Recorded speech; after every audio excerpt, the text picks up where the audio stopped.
죄송합니다, 여사님. 이 카드가 승인 거절되었습니다. 내 세상엔 오직 키보드 소리만이 존재했다.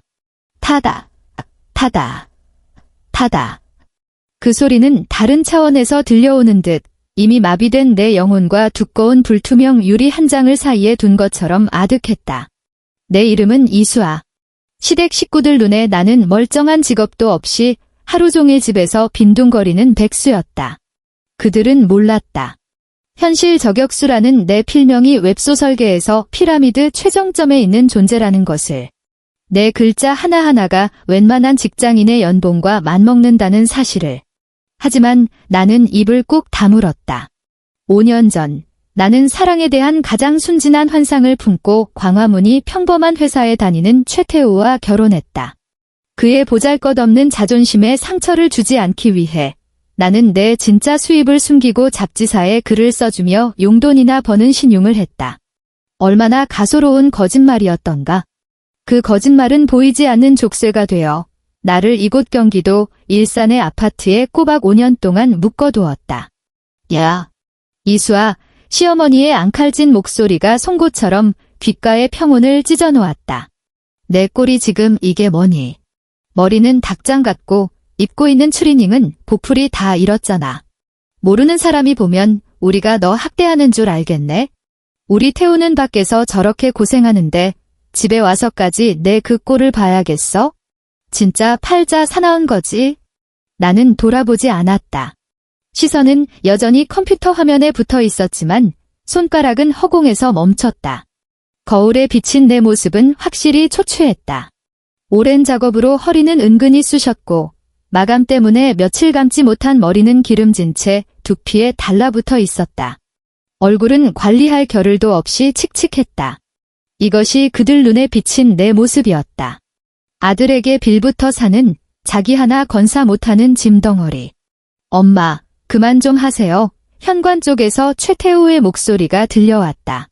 말리는 듯 했지만 그 말투에 억누른 짜증이 섞여 있음을 나는 알 수 있었다.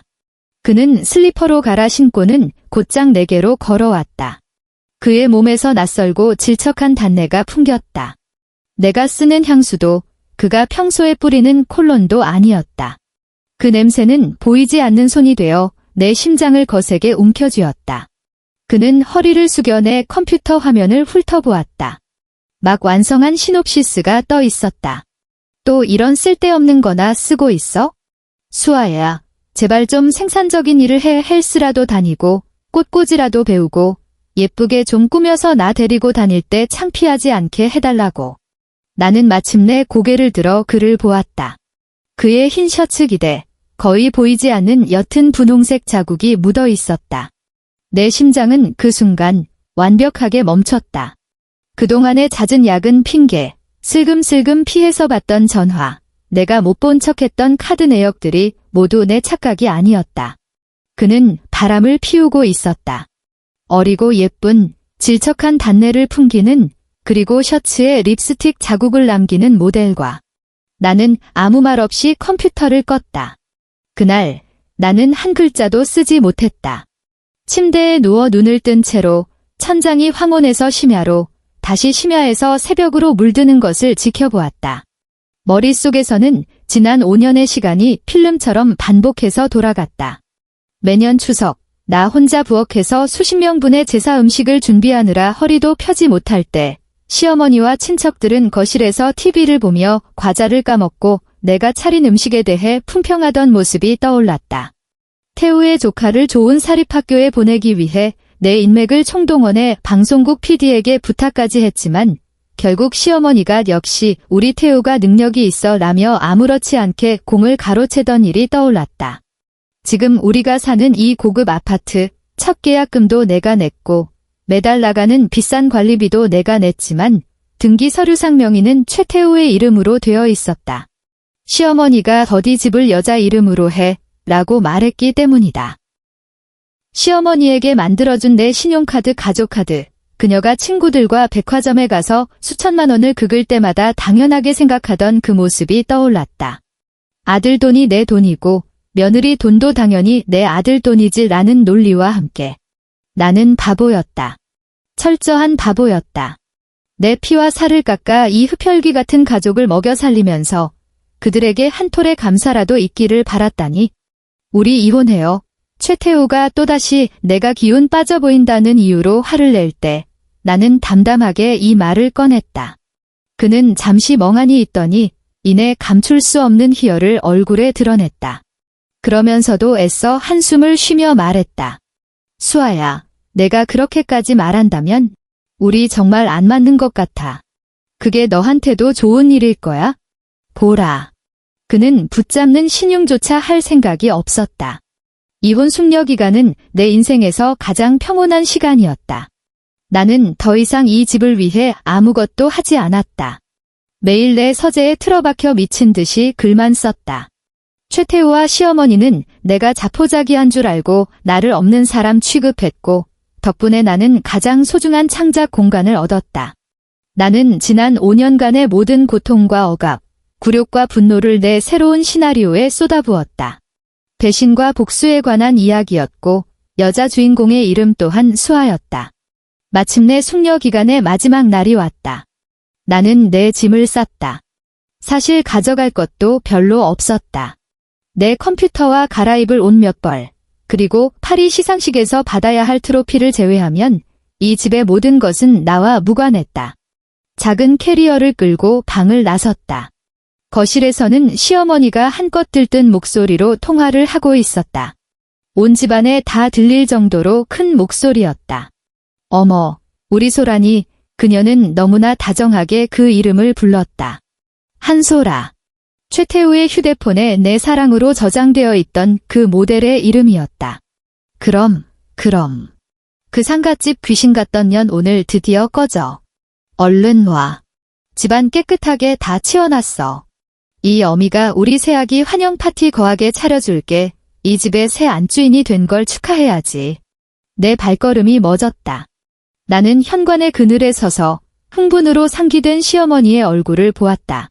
다른 여자에게 당연히 내 것이었어야 할 자리를 약속하는 목소리를 들었다. 마음이 아프지 않았다. 조금도. 이미 죽어버린 심장은 이제 차가운 잿더미만 남아있었다.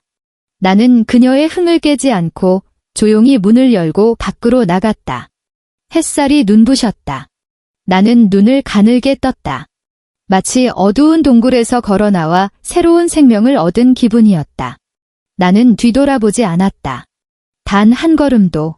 휴대폰을 꺼내 은행 고객센터에 전화를 걸었다. 네, 이수아 고객님. 무엇을 도와드릴까요? 안녕하세요. 제 명의로 된 카드번호 끝자리 0789 신용카드와 그 카드의 모든 가족카드를 즉시 정지시켜주세요. 네, 고객님. 혹시 사유를 여쭤봐도 될까요? 사유는 없습니다. 즉시 처리해주세요. 내 목소리는 고요한 수면처럼 평온했다. 전화를 끊고 인천공항으로 가는 택시를 잡아탔다. 손님, 어디로 가실까요? 나는 창밖으로 빠르게 스쳐 지나가는 한때 익숙했지만 이제는 낯선 풍경을 보며 나도 모르게 차가운 미소를 지었다. 공항이요.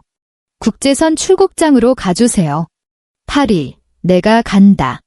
내 뒤에 남겨질 그 성대한 연회는 내가 그들에게 주는 마지막 선물이 되도록.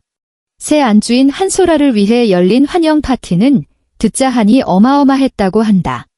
시어머니는 새 며느리 앞에서 체면을 세우기 위해 강남의 최고급 호텔 VIP룸을 통째로 빌렸다. 그녀는 마치 복권에 당첨된 졸부처럼 메뉴판에서 가장 비싼 음식들만 골라댔다. 이거 킹크랩, 제일 큰 놈으로. 호주산 랍스터는 인당 한 마리씩.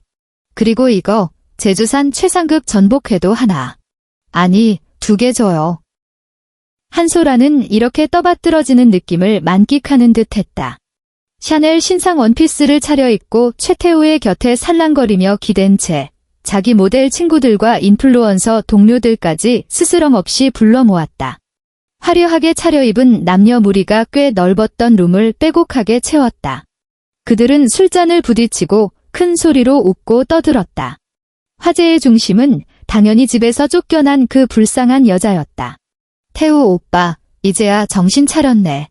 그런 여자가 어떻게 오빠한테 어울려? 그러게 말이야.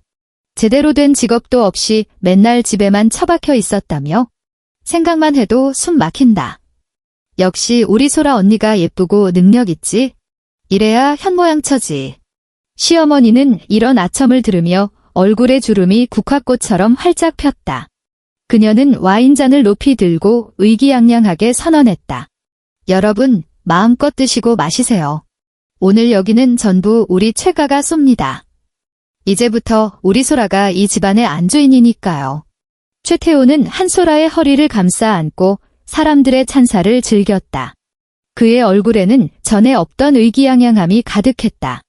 나라는 짐을 벗어 던졌으니 이제 자기 인생이 정점을 향해 달려갈 것이라고 생각하는 모양이었다. 파티가 무르익고 호화로운 향연이 막바지에 다다랐을 때 호텔 지배인이 직접 계산서를 들고 공손하게 들어왔다. 최 여사님, 안녕하십니까? 이번 연회 비용은 총 8,800만 원입니다. 그 숫자에 소란스럽던 루만이 순간 조용해졌지만 시어머니는 아랑곳하지 않았다. 그녀는 에르메스 가방에서 내가 만들어준 가족카드를 꺼내 마치 그 숫자가 푼돈이라도 되는 양 우아하게 건넸다. 결제해요. 지배인은 미소와 함께 카드를 받아들고 돌아섰다. 몇 분 후 그는 다소 난처한 표정으로 다시 돌아왔다. 죄송합니다. 여사님, 이 카드가 승인 거절되었습니다. 뭐라고요? 시어머니의 목소리가 한 톤 높아졌다. 말도 안 돼. 다시 해봐요. 당신네 기계가 고장 난 거 아니야? 몇 번이나 시도했습니다. 여사님. 시스템에 카드가 정지된 것으로 나옵니다. 시어머니의 얼굴이 순식간에 시뻘개졌다. 그녀는 계산서와 카드를 확 낚아채더니 익숙한 카드를 뚫어져라 쳐다봤다. 정지. 그럴 리가. 이건 내 아들 카드라고. 그녀는 이성을 잃고 소리쳤다. 최태우도 미간을 찌푸리며 카드를 받아들고는 얼굴색이 변했다. 내 메인 카드에 딸린 가족 카드라는 것을 알아챈 것이다. 그는 즉시 불길한 예감에 휩싸였다. 그 주길년이 시어머니는 마침내 상황 파악을 하고는 분노로 온몸을 떨었다. 그 쌍년이 감히 내 카드를 막아? 지가 뭔데? 우리 집에서 먹고 자고 걔 모든 게 다 우리 최가에서 나온 건데? 우리한테 빚진 년이 감히 내 카드를 막아.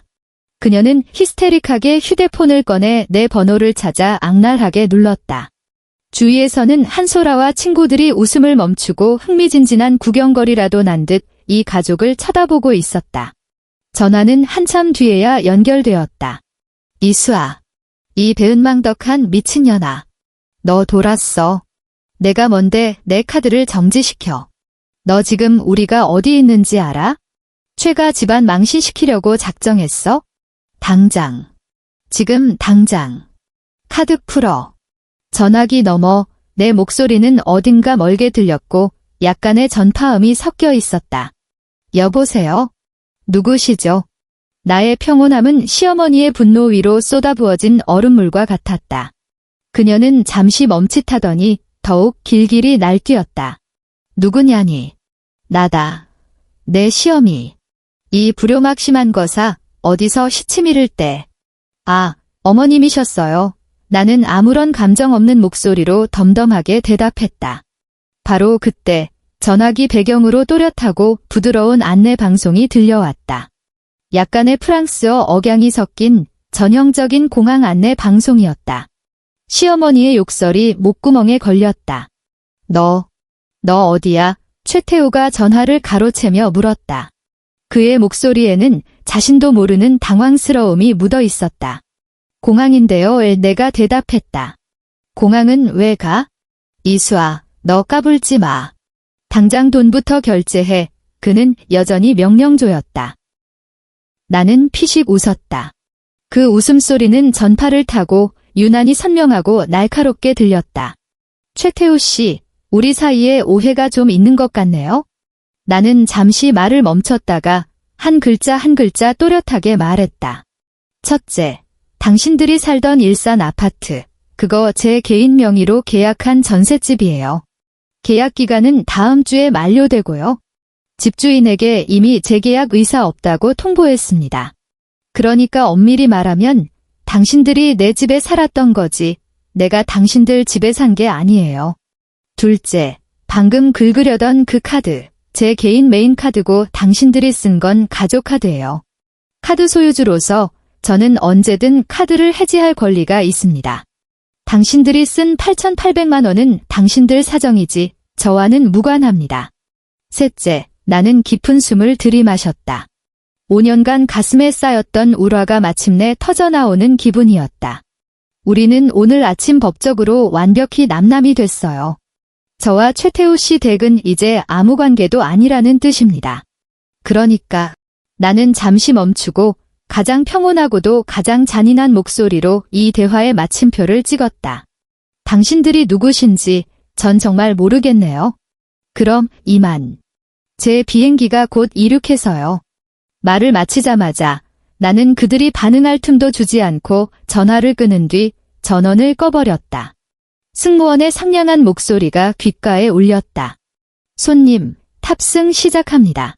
나는 자리에서 일어나 작은 캐리어를 끌고 뒤도 돌아보지 않은 채 탑승구로 향했다. 창밖으로 서울의 야경이 반짝였다. 지금쯤 그 호텔 VIP룸은 아수라장이 되어 있겠지. 하지만 상관없었다. 그 무너져 내린 파티는 현실이 그들에게 날린 첫 번째 뺨에 불과했다. 그리고 나는 나만의 새로운 세계를 향해 날아오르고 있었다. 잘 있어, 최태우. 잘 있어, 내 지옥 같던 과거.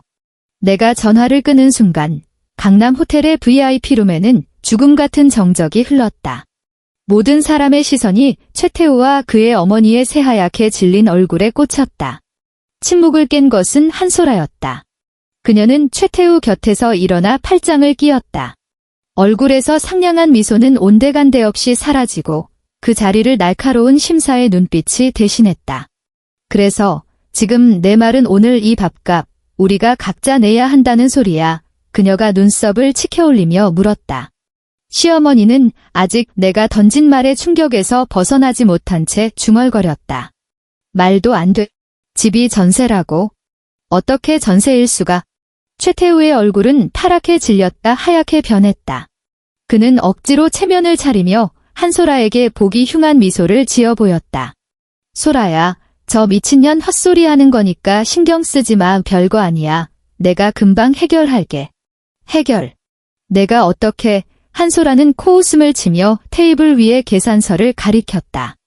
8,800만 원이야. 880만 원이 아니고. 최태우, 너 한 달 월급이 얼만데? 설마 이거 낼 능력 된다고 말하려는 건 아니지? 그녀 옆에 있던 친구들도 수군거리기 시작했다. 최태우 가족을 향한 시선에는 경멸과 조롱이 가득했다. 알고 보니 빈털털이었네. 무슨 재벌이라도 되는 줄 알았더니 밥값 하나 못 내. 소라야, 너 사람 잘 봐야겠다. 사기당하지 말고. 그 말들은 최태우의 가련한 자존심에 바늘처럼 박혔다. 그는 얼굴이 시뻘개져서 한소라에게 소리쳤다. 닥쳐. 내가 해결할 수 있다고 했잖아. 그래. 그럼 지금 당장 해결해봐. 한소라는 한치도 물러서지 않았다. 그녀는 소파에서 자신의 에르메스 버킨백을 집어들고 우아하게 머리를 한번 쓸어 넘겼다. 만약 오늘 이 돈 못 내면 우리 둘은 끝이야. 나 한소라는 이런 꼴 못 당해. 말을 마친 그녀는 10cm짜리 하이힐을 신고 무리를 이끌고 룸을 나섰다. 떠나기 직전 경멸 어린 목소리로 한마디 던지는 것도 잊지 않았다. 재수 없어, 진짜. 룸에는 최태우 모자와 난장판이 된 음식 찌꺼기만 남았다. 호텔 지배인이 경호원 2명을 데리고 들어왔다. 그의 얼굴에서 미소는 사라지고 사무적인 표정만 남아 있었다. 최태우 씨, 최 여사님. 만약 결제가 어려우시다면 저희는 경찰에 신고할 수밖에 없습니다. 안 돼요. 경찰은 안 돼요. 시어머니는 그제야 정신을 차리고 혼비백산했다. 평생 체면을 가장 중시하며 살아온 그녀에게 무전취식으로 경찰서에 끌려가는 것은 죽기보다 싫은 일이었다. 그녀는 마지막 동아줄이라도 잡는 심정으로 최태우의 팔을 붙잡았다. 태우야, 빨리 어떻게 좀 해봐. 아버지한테, 외삼촌한테 전화해서 돈 좀 빌려봐. 최태우는 굴욕감에 떨며 휴대폰을 꺼냈다. 그는 생각나는 모든 친척과 친구에게 전화를 돌려 지금의 궁지를 몇 번이고 설명하며 비굴하게 애원했다. 하지만 평소 그에게 아첨하던 친척들은 8,800만 원이라는 숫자를 듣자마자 온갖 핑계를 대며 전화를 끊어버렸다. 여보세요? 외삼촌. 저 태우예요. 지금 호텔인데 일이 좀 생겨서 혹시 태우야. 외삼촌이 지금 전화가 잘 안 들리네. 여보세요? 여보세요? 네, 박 부장님. 접니다. 최태우. 다름이 아니라 최 대리. 미안한데 집사람이 불러서 빨리 들어가 봐야겠네. 다음에 통화하자. 한 통, 또 한 통의 전화는 한 번, 또 한 번의 굴욕으로 돌아왔다. 결국 그는 가장 연락하고 싶지 않았던 번호, 사채업을 하는 선배에게 전화를 걸어야 했다. 그 천문학적인 음식값을 마련하기 위해 그는 자랑스러워하던 자신의 BMW 차량을 헐값에 담보로 잡혔을 뿐만 아니라 살인적인 이자의 대출 계약서에 서명까지 해야 했다. 피와 눈물이 섞인 그 돈을 들고 떨리는 손으로 호텔 지배인에게 건넬 때 그는 자신의 척추가 부러지는 듯한 기분을 느꼈다. 새벽녘, 모자는 넋이 나간 채로 5년간 살았던 고급 아파트로 돌아왔다. 시어머니는 집에 들어서자마자 소파에 주저앉아 통곡하기 시작했다. 울면서 나를 저주했다. 그 천벌을 받을 년, 이수아. 그 독사 같은 년. 우리 최가가 걔한테 뭘 그렇게 잘못했다고. 우리를 이렇게 망하게 해. 세상에 내 팔자가 왜 이리 기구한 곳. 최태우는 초조하게 거실을 서성였다. 그는 내가 한 말이 거짓말임을 증명하기 위해 서랍에서 집문서를 찾으려 했다. 하지만 모든 서류함을 뒤져도 낡은 보험증서 몇 장 외에는 아무것도 찾을 수 없었다. 그는 그제야 공포스럽게 깨달았다. 이 집의 모든 중요한 서류, 수도세와 전기세 고지서, 관리계약서까지 전부 이수아의 이름으로 되어 있다는 것을. 나와 결혼한 5년 동안 그는 이 집에 대해 아무것도 몰랐다. 그는 이 아파트가 당연한 신혼집이며 내가 며느리로서 당연히 해와야 할 혼수라고 생각했다. 이 모든 것이 내가 돈으로 그를 위해 만들어준 꿈이었다는 사실을 단 한 번도 상상해 본 적 없었다. 다음 날 아침 초인종이 울렸다. 시어머니는 내가 잘못을 빌러 돌아온 줄 알고 온갖 욕설을 퍼부을 준비를 하며 문을 벌컥 열었다. 문 밖에는 양복을 차려입은 중년 남성과 이삿짐센터 직원 2명이 서 있었다. 안녕하십니까? 혹시 최태우 씨 댁 맞으신가요? 남자가 정중하게 물었다. 누구세요? 시어머니가 퉁명스럽게 물었다. 저는 이 아파트의 집주인입니다. 임차인인 이수아 씨로부터 이번 주 금요일부로 전세 계약이 만료되며 재계약 의사가 없다는 통보를 받았습니다. 집을 넘겨받는 절차를 확인하러 왔습니다. 계약서에 따라 금요일까지는 이 집을 비워주셔야 합니다. 집주인의 말은 마른 하늘의 날벼락처럼 최태우 모자의 마지막 환상마저 산산조각 냈다. 말도 안 돼, 시어머니가 소리쳤다. 이건 내 아들 집이야. 등기부등본에 내 아들 이름이 올라있단 말이야. 집주인은 미간을 찌푸리며 서류 가방에서 문서를 꺼냈다. 여사님, 뭔가 착각하신 것 같습니다. 이 아파트의 소유권은 계속 제 명의로 되어 있었습니다. 5년 전 이수아 씨께서 전세 보증금 8억 원을 일시불로 지급하고 이곳을 임차하셨습니다. 여기 임대차 계약서가 있으니 확인해 보시죠. 최태우가 달려들어 계약서를 낚아챘다. 거기에는 흰 종이 위에 검은 글씨로 선명하게 적혀 있었다. 임차인 이수아. 임대 기간 5년. 보증금 8억 원. 그의 머릿속이 하얘졌다. 8억 원. 그가 평생 일해도 벌 수 없는 돈이었다. 그리고 그가 멀쩡한 직업도 없다고 무시했던 그 여자가 5년 전에 너무나 쉽게 그 돈을 내고 그에게 번듯한 집을 마련해 주었던 것이다. 그럼 그 보증금은요? 시어머니의 목소리가 탐욕스럽게 떨렸다. 계약 끝났으면 그 8억은 우리한테 돌려줘야 하는 거 아니에요? 집주인은 바보를 보는 듯한 눈빛으로 그녀를 쳐다봤다. 여사님, 보증금은 이수아 씨가 지불하셨으니 계약이 만료되면 당연히 이수아 시계인 계좌로 반환됩니다. 그게 당신들과 무슨 상관이 있습니까? 그는 더 이상 넋이 나간 모자를 상대하지 않고 뒤에 있던 직원들에게 말했다. 이제 사이즈 측정 시작하세요. 다음 주에 새로운 세입자가 들어오기로 했습니다.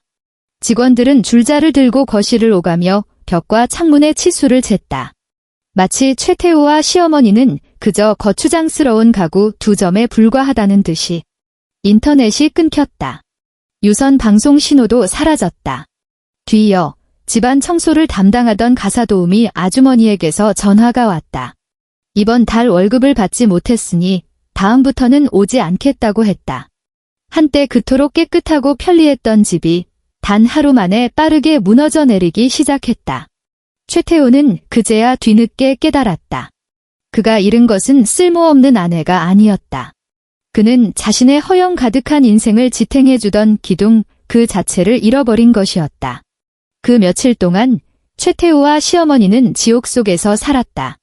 그들은 며칠 만에 새로운 거처를 구해야만 했다. 서울 외곽의 좁고 축축한 반지하 방 그곳의 공기에는 언제나 곰팡내와 퀴퀴한 냄새가 떠돌았고 햇빛은 높고 작은 창문으로 인색하게 한 줌 들어올 뿐이었다.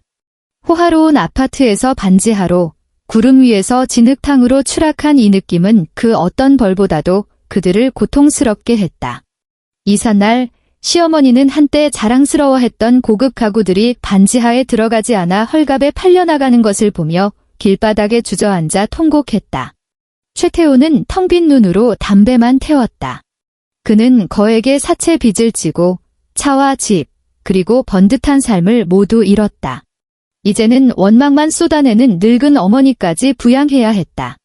그의 인생은 완전히 망가졌다. 그리고 그들을 진정한 절망에 빠뜨린 것은 며칠 뒤 온 세상을 뒤덮은 한 뉴스였다. 그날 저녁, 시어머니가 반지하 방의 TV 신호가 약하다고 투덜거리고 있을 때 화면에서 갑자기 국제문화 뉴스가 속보로 흘러나왔다. 본 방송국 속보입니다. 방금 프랑스 파리에서 막을 내린 국제문학 및 시나리오 대상 시상식에서 한국의 베일에 쌓인 작가 현실 저격수가 작품 심연의 메아리로 최고 영예인 황금종려상을 수상했습니다. 아시아 여성 작가로는 최초의 쾌거입니다. TV 화면에 익숙하면서도 낯선 모습이 나타났다. 나였다. 몸에 꼭 맞는 검은색 벨벳 드레스를 입고 머리는 우아하게 올린 채 정성스럽고 차분한 화장을 한 내 모습. 나는 스포트라이트 아래 서서 백발이 성성한 프랑스 심사위원에게서 황금빛 트로피를 건네받으며 유창한 프랑스어와 영어로 수상소감을 말하고 있었다. 내 눈은 자신감으로 빛나고 있었다. 최가에서 5년 동안 단 한 번도 보인 적 없던 그런 눈빛이었다. 앵커의 목소리가 이어졌다. 알려진 바에 따르면 현실 저격수는 최근 몇 년간 한국에서 가장 주목받는 스타 작가로 작품 대부분이 깊이 있는 리얼리즘으로 유명하며 판권료만 수십억 원에 달합니다. 특히 이번 수상작인 심연의 메아리는 할리우드와 넷플릭스의 치열한 영상화 판권 경쟁이 예상되어 그 가치가 100억 원을 훌쩍 넘을 것으로 보입니다. 오늘 이 신비로운 작가는 자신의 실명인 이수아를 처음으로 공개했습니다. 이수아. 그 세 글자가 TV에서 선명하게 흘러나왔을 때 반지하 방의 공기는 그대로 얼어붙었다. 시어머니의 입은 달걀이라도 들어갈 듯 벌어졌고 손에 들고 있던 리모컨이 툭 소리를 내며 바닥에 떨어졌다. 최태우는 의자에서 벌떡 일어나 화면 속에서 눈부시게 빛나는 여자를 믿을 수 없다는 듯이 쳐다봤다. 현실 저격수 이수아. 그가 수없이 비웃었던 필명. 그가 코웃음 쳤던 쓸데없는 취미. 그가 백수나 하는 짓이라며 무시했던 그 여자가 바로 100억 원. 시어머니의 목소리가 가을바람 앞에 낙엽처럼 떨렸다. 그녀는 최태우의 팔을 세게 붙잡았다. 손톱이 그의 살을 깊이 파고들었다. 태우야. 저 여자? 제가 100억이 있대. 그거 우리 돈이야. 우리 돈이었잖아. 후회라는 이름의 거대한 홍수가 순식간에 그들을 덮쳤다. 그들은 마침내 깨달았다. 자신들이 내쫓은 것이 짐덩어리가 아니라 걸어다니는 황금산이었다는 것을. 손만 뻗으면 닿을 수 있었던 부귀영화를 자신들의 어리석음과 오만으로 직접 밀어냈다는 것을. 그날부터 내 휴대폰은 수많은 메시지로 폭주하기 시작했다. 발신인은 시어머니였다. 수아야, 내 사랑하는 며느리야. 어미가 잘못했다. 이 어미가 정말로 잘못했어. 돌아와다오. 이 집은 내가 없으면 안 돼. 태우도 너를 아주 많이 그리워한단다. 매일 내 얘기만 해. 수아야, 기억나니? 내가 처음 시집 왔을 때 내가 끓여준 김치찌개를 제일 좋아했잖니. 어미가 잔뜩 끓여놨다.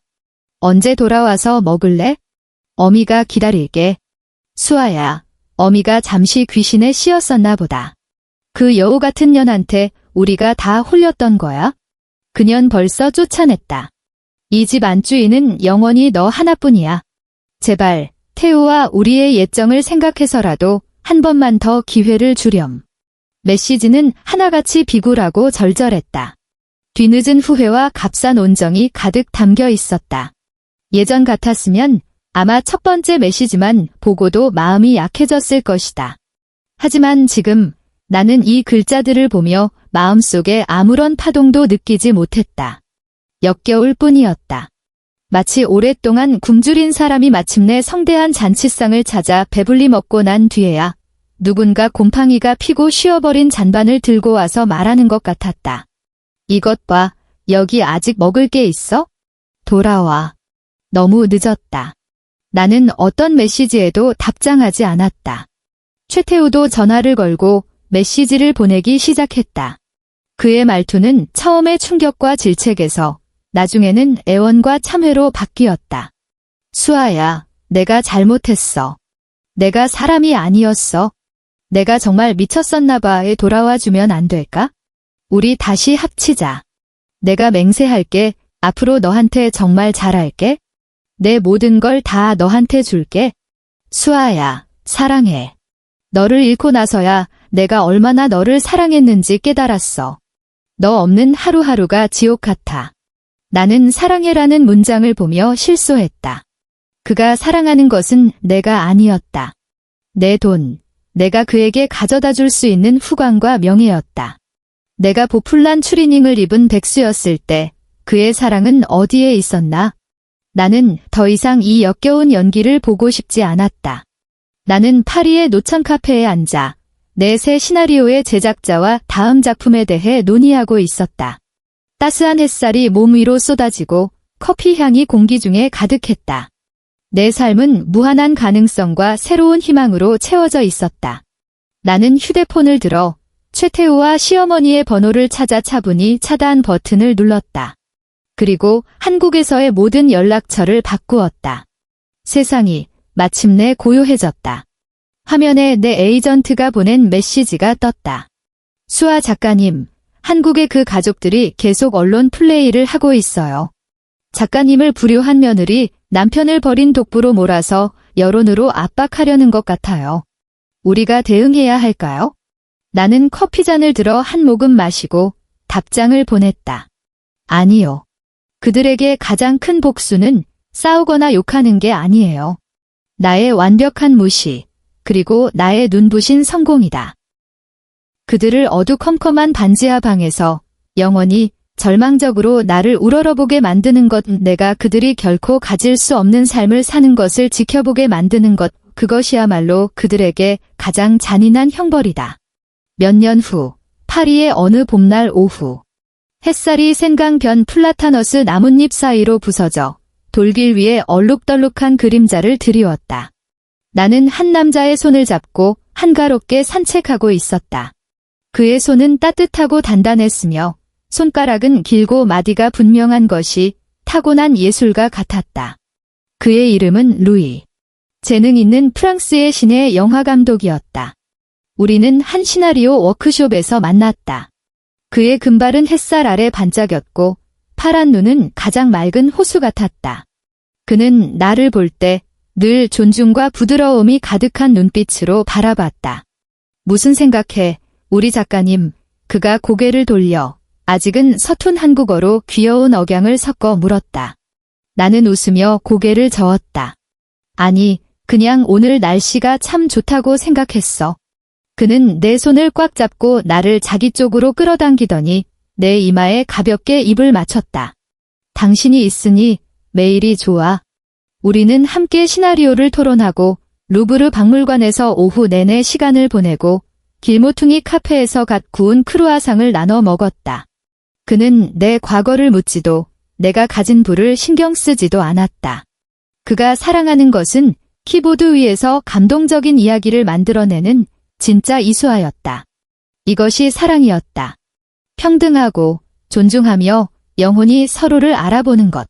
나는 최태우와 그의 가족들이 이미 내 기억의 한 구석에서 가치 없는 먼지로 변했다고 생각했다. 그날 한국의 한 주요 방송사와 해외 화상 인터뷰를 하기 전까지는 인터뷰는 햇살 가득한 내 서재와 거대한 영화 포스터를 배경으로 파리의 아파트에서 진행되었다. 나는 나의 창작 활동과 새로운 삶, 그리고 미래에 대한 계획을 이야기했다. 그리고 서울의 그 어둡고 축축한 반지하 방에서는 머리가 희끗희끗해진 시어머니와 최태우가 작은 TV 앞에 옹기종기 모여 앉아 화면 속 눈부신 나를 보고 있었다. 지난 몇 년간 그들의 삶은 처참했다. 최태우는 사채비 때문에 신용불량자가 되어 다니던 회사에서 잘리고 이제는 간신히 일용직을 전전하며 입에 풀칠만 하고 있었다. 시어머니는 축축한 환경에서 오래 살아 심한 관절염을 앓으며 매일 고통 속에 신음했다. 그들은 나에게 연락하기 위해 수없이 사람을 보내고 심지어 내 부모님 댁에 찾아가 울고불고 매달렸지만 아무 소용없었다. 나는 그들의 세상에서 완벽하게 증발해버린 것 같았다. TV 속에서 진행자가 약간의 가십거리에 대한 흥분을 감추지 못하며 조심스럽게 그들이 가장 듣고 싶어할 질문을 던졌다. 이수아 작가님, 지금 작가님께서 아주 성공적이고 행복한 삶을 살고 계시다는 건 모두가 알고 있습니다. 하지만 인터넷에 작가님의 과거에 대한 소문이 계속 떠돌고 있습니다. 작가님께서 성공하시기 전에 조금은 불행했던 결혼 생활을 하셨다는 이야기가 있습니다. 전남편이신 최태우 씨께서도 여러 차례 언론을 통해 작가님께 깊이 사죄하고 후회한다고 밝힌 바 있고요. 혹시 이 부분에 대해 하실 말씀이 있으신가요? 반지하 방에서 최태우와 그의 어머니는 순간 숨을 멈췄다. 그들은 화면에 시선을 고정한 채 내 입에서 그들과 관련된 아주 작은 실말이라도 나오기를 기대했다. 그게 용서든 질책이든 무엇이든 간에 내가 여전히 그들을 신경 쓰고 있다는, 그들이 내 인생에 흔적을 남겼다는 증거가 되기를 바랐다. 화면 속의 나는 그 질문을 듣고 고개를 살짝 갸웃했다. 내 얼굴에는 아주 진심 어린 약간의 의아함이 섞인 표정이 떠올랐다. 나는 마치 오래전에 포맷해버린 하드디스크를 필사적으로 검색하는 사람처럼 미간을 살짝 찌푸리고 몇 초간 생각에 잠겼다. 그리고 고개를 들어 카메라를 향해 정중하고도 거리감 있는 미소를 지으며 말했다. 최태우요. 죄송하지만 좀 낯선 이름이네요. 나는 내가 잘못 듣지 않았다는 듯 잠시 말을 멈췄다가 더욱 확신에 찬 미안함이 섞인 어조로 덧붙였다. 누구시죠? 정말 죄송하지만 제 기억엔 그런 과거가 없는 것 같아서요. 그 순간 내 마음속에는 분노도 원망도 심지어 복수의 쾌감조차 없었다. 내 마음은 그저 고요한 수면과 같았다. 왜냐하면 나는 사실을 말했기 때문이다. 악몽 같았던 5년, 최태우라는 남자, 그갓이 돋친 시어머니, 그들이 내게 주었던 모든 고통은 시간의 흐름과 나의 성장과 함께 완벽하게 정화되고 사라져버렸다. 그들은 내 눈부신 인생에서 각주 하나조차 될 수 없는 미미한 존재였다. 있는 것, 그것이야말로 가장 완벽한 경멸이었다. TV 앞에서 최태우의 몸이 휘청하더니 차가운 바닥으로 풀썩 주저앉았다. 주름 가득한 그의 어머니 얼굴에서 마지막 희망의 빛마저 꺼지고 잿빛 절망만이 남았다. 그들은 마침내 깨달았다. 자신들이 나를 영원히 잃었다는 것을. 내가 그들을 미워해서가 아니라 내 세상에서 그들은 더 이상 존재하지 않기 때문이었다. 인터뷰가 끝나고 루이가 다가와 등 뒤에서 나를 가만히 안아주었다. 자기야, 좀 피곤해 보여. 나는 몸을 돌려 그의 따뜻한 품에 기대며 고개를 저었다. 아니, 그냥 내가 드디어 완벽하게 자유로워진 기분이야. 창밖으로 파리의 석양이 하늘을 눈부신 황금빛으로 물들이고 있었다. 나는 알았다. 내 인생은 이제 막 시작이라는 것을.